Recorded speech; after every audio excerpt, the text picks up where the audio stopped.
Je m'appelle Camille. J'ai 17 ans. Et si vous m'aviez demandé ce que représentait ma chambre, vous auriez peut-être souri, en pensant que c'est une réponse banale. Une chambre, 4 murs, un lit, une fenêtre donnant sur une cour intérieure. Mais cette chambre était le seul endroit depuis mes 9 ans où je savais avec certitude que j'avais ma place. Le jour où j'ai découvert qu'elle avait été donnée à quelqu'un d'autre, pendant que j'étais à l'hôpital, quelque chose s'est déplacé en moi. Pas qu'assez déplacé, comme quand on réalise que ce qu'on croyait solide ne l'a peut-être jamais vraiment été. Voici ce qui s'est passé. Mes parents ont divorcé. Quand j'avais 9 ans, je me souviens du matin où ma mère m'avait dit que papa allait vivre ailleurs. Elle avait choisi un dimanche. Il y avait des tartines sur la table. La radio jouait en fond. Elle avait dit: ton père et moi, on a décidé de vivre séparément, mais on t'aime tous les deux pareil. J'avais regardé mes tartines. Je n'avais pas su quoi répondre. Mon père s'appelait Julien. Il était technicien en réseau. Il était discret, régulier, fiable. Il avait accepté un poste à Bordeaux. 6 mois après le divorce, ma mère avait choisi de rester à Lyon, pour son travail à elle. La garde était partagée sur le papier. Dans les faits, c'était ma mère tous les jours, et mon père pendant les vacances, 2 fois par an, parfois 3. Je ne lui en voulais pas vraiment. On s'était construit quelque chose, à travers les appels du soir, et les semaines d'été. C'était peu, mais c'était sincère. Ma mère s'appelle Nathalie. Elle a 43 ans. Elle travaille dans les ressources humaines, pour une entreprise de logistique. Elle est compétente, organisée, sociable, et elle a toujours eu besoin de quelqu'un à côté d'elle. Pas de façon dramatique, juste de façon constante. Depuis le divorce, il y avait une succession d'hommes. Thierry, pendant 1 an et demi. Pascal, quelques mois. Romain, qui avait failli s'installer avant de disparaître. Je m'y étais habituée. Je les saluais poliment. Je mangeais à la même table. Je répondais à leurs questions sur le lycée. Et quand ils partaient, je ne changeais rien à ma façon de vivre. Ma chambre restait ma chambre. Mon espace restait mon espace. C'était le fil conducteur de ces années qui s'étaient succédées. Marc était arrivé en septembre. 46 ans. Commercial dans une boîte de transport. Grand, le sourire facile. Les mains toujours dans les poches.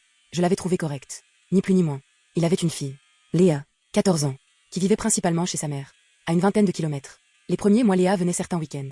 On partageait l'appartement sans se chercher. Elle passait ses soirées dans la chambre d'amis, moi dans la mienne. On se croisait à la cuisine. On échangeait quelques mots. Il n'y avait pas de tension.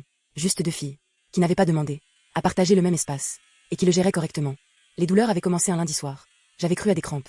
Le lendemain, elles étaient plus fortes. Ma mère pensait que c'était du stress, lié aux examens blancs. Le mercredi matin, la douleur était devenue insupportable. Elle m'avait emmenée aux urgences. Appendicite, avec une inflammation sévère, qui avait nécessité des complications post-opératoires. J'avais passé 3 semaines à l'hôpital. La chambre était blanche. Le plafond était blanc. Les repas arrivaient sur des plateaux en plastique. Je regardais beaucoup la fenêtre. Ma mère venait le mardi et le samedi. Elle apportait des magazines, parfois des mandarines. Elle restait 40 minutes. Elle repartait en disant qu'elle avait du travail le lendemain. Mon père appelait tous les 3 jours. Mes amis Clara et Swad venaient 2 fois par semaine. Elle apportait des gaufres et me racontait ce que je ratais au lycée. Ces visites étaient le meilleur moment de chaque semaine. Le médecin m'avait autorisé à rentrer. Un vendredi matin, ma mère avait signé les formulaires. Dans la voiture, elle avait mis la radio. Elle m'avait demandé si je voulais manger quelque chose de particulier. J'avais dit des pâtes. Elle avait hoché la tête. Le trajet avait duré 20 minutes. Pendant ces 20 minutes, je n'avais pensé qu'à une chose. Mon lit. Mon vrai lit. Avec mon vrai oreiller. Sous ma vraie couette. En entrant dans l'appartement, j'avais posé mon sac. Je m'étais dirigée vers ma chambre. La porte était fermée. J'avais tourné la poignée. Elle ne s'ouvrait pas. J'avais regardé la poignée. Puis la porte. Puis ma mère qui se tenait derrière moi. Ma mère avait posé mes affaires par terre. Elle avait croisé les bras. Pas de façon agressive. Plutôt de façon défensive. Comme quelqu'un qui sait ce qu'il va dire. Et qui se prépare à la réaction. La mère de Léa a eu un accident de voiture. Il y a 10 jours. Elle est hospitalisée. Pour plusieurs semaines, peut-être plus. Léa ne pouvait pas rester seule. Elle avait besoin d'un endroit stable. J'espère que tu comprends. Je n'avais rien dit pendant quelques secondes. Et ma chambre? C'est temporaire. J'ai mis des draps propres sur le canapé. Il est très confortable. Tu verras. Je venais de passer 22 jours à l'hôpital. Ma mère était venue me voir. 6 fois en 3 semaines. Et je dormais sur le canapé. Le canapé était correct. Je n'allais pas mentir. Il n'était pas inconfortable. Mais il n'était pas ma chambre. Je faisais mes devoirs sur la table du salon. Parce que mon bureau était derrière une porte fermée. Je me changeais dans la salle de bain. Parce que mes affaires avaient été déplacées. Je mangeais à des heures décalées. Pour éviter les moments où Léa et Marc occupaient la cuisine. Ce n'était pas de la haine. C'était de l'invisibilité. De nouveau. Profonde et silencieuse. Léa me regardait parfois. Avec quelque chose qui ressemblait à de la gêne. Je pense qu'elle savait. Mais elle ne disait rien. Et je ne lui en voulais pas. Ce n'était pas elle qui avait décidé ça. Un soir, j'étais assise sur le canapé. Avec mon cahier de maths. Et le son de la télévision de ma mère. En fond dans le couloir. Mon téléphone avait vibré papa. J'avais décroché. Ça va? Tu as l'air fatigué. Je ne sais pas pourquoi cette phrase avait déclenché quelque chose. Peut-être parce qu'il avait dit. Avec cette façon d'écouter vraiment. Avant même que tu répondes. J'avais éclaté en sanglots. Tout était sorti. Sans ordre. Sans structure. L'hôpital. Les visites de 40 minutes. La porte fermée. Le canapé. Les devoirs sur la table du salon. Le sentiment d'être une intruse. Dans mon propre appartement. Il avait écouté sans m'interrompre. Quand j'avais fini. Un long silence. Puis, donne-moi 48 heures. Je n'avais pas su quoi attendre. Mon père vivait à Bordeaux. C'était loin, il travaillait. Il avait ses contraintes. J'avais supposé qu'il allait appeler ma mère. Qu'ils auraient une conversation téléphonique. Que peut-être les choses bougeraient un peu. Le surlendemain, vers 19 heures, on avait sonné à la porte. Ma mère était allée ouvrir. J'avais entendu sa voix. Puis la voix de mon père. Je m'étais levée du canapé. Mon père se tenait dans l'encadrement de la porte. Il avait son manteau de trajet. Une petite valise derrière lui. Il avait fait 600 kilomètres. Sans prévenir. Ma mère avait voulu l'inviter à entrer. Il avait posé sa valise dans l'entrée. Il avait regardé. Pas avec de la colère.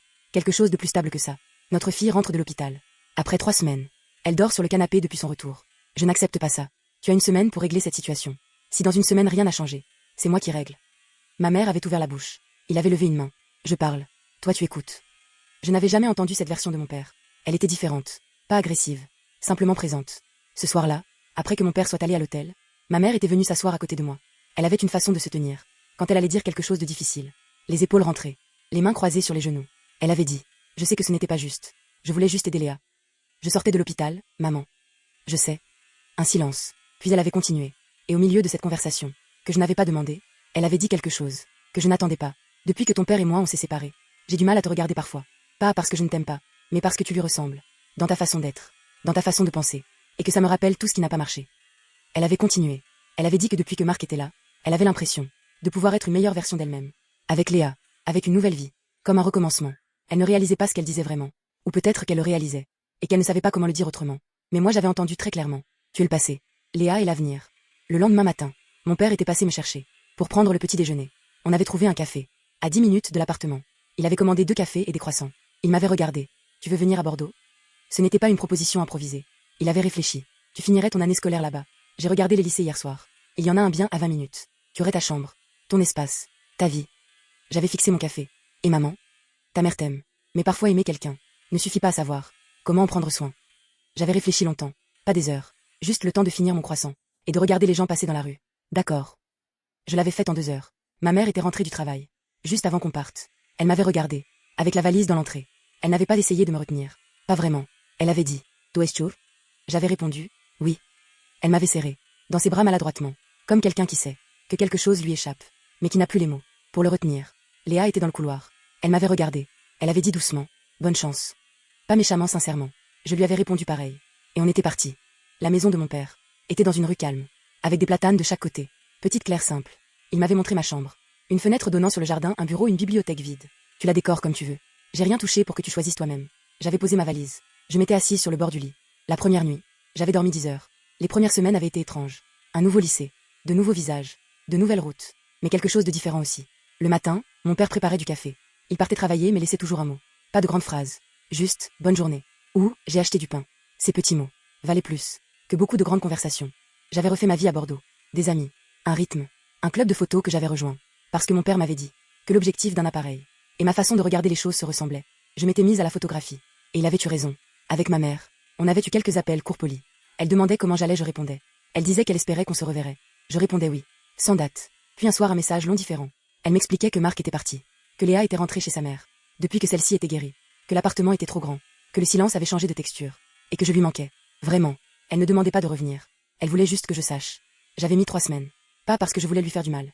Mais parce que j'avais besoin de trouver les bons mots. Ceux qui étaient vrais. Sans être cruels. Ceux qui disaient quelque chose. Sans tout effacer. Je lui avais finalement écrit. Je lui avais dit que je ne lui en voulais pas. Que je comprenais. Qu'elle avait agi de la façon dont elle pensait bien faire. Que la conversation qu'elle m'avait faite. Sur papa, sur moi, sur son sentiment d'échec. Avait été difficile à entendre. Mais qu'elle m'avait aussi aidé à comprendre. Que ce n'était pas moi le problème. Que ça ne l'avait jamais été. Je lui avais dit que j'avais besoin de temps. Que peut-être on pourrait se voir à Noël. Juste toutes les deux. Sans Marc. Sans Léa. Sans pression. Juste nous. Et voir ce qu'on pouvait construire. À partir de là, elle avait répondu en 1 heure. Un seul mot. D'accord. Aujourd'hui, je vis dans la maison de mon père. À Bordeaux. La bibliothèque que j'avais trouvée vide est pleine maintenant. Photolivres, quelques plantes. Mon père frappe toujours à la porte de ma chambre avant d'entrer. Un détail minuscule qui voulait dire tout. Clara et Swad sont venus me rendre visite pendant les vacances de février. On a mangé des huîtres sur le port. Clara avait fait une grimace. Swad en avait repris 3 fois. J'avais ri jusqu'aux larmes. À Noël, je suis allée voir ma mère. On a mangé ensemble. Juste elle et moi. Il y avait eu des silences. Des maladresses. Mais aussi un moment, au dessert, où elle m'avait regardé et avait dit « Je suis fière de toi. Vraiment. » Je n'avais rien répondu, mais j'avais gardé ce moment. Ce que cette année m'a appris, c'est qu'on ne peut pas forcer quelqu'un à vous voir vraiment. On peut juste décider de ne plus attendre, dans une pièce verrouillée, que quelqu'un se souvienne, qu'on est derrière la porte. Mon père m'a donné une chambre. Mais surtout, il m'a donné la preuve qu'un adulte peut choisir de se lever et de faire 600 kilomètres quand quelqu'un en a besoin. Ce n'est pas rien. C'est même tout. Alors dites-moi, à ma place, vous auriez répondu au message de votre mère, ou vous auriez attendu plus longtemps? Écrivez-le en commentaire. Et abonnez-vous à Maria Señorita, pour des histoires sur ceux qui apprennent, parfois trop tard. parfois juste à temps, ce que signifie vraiment prendre soin de quelqu'un.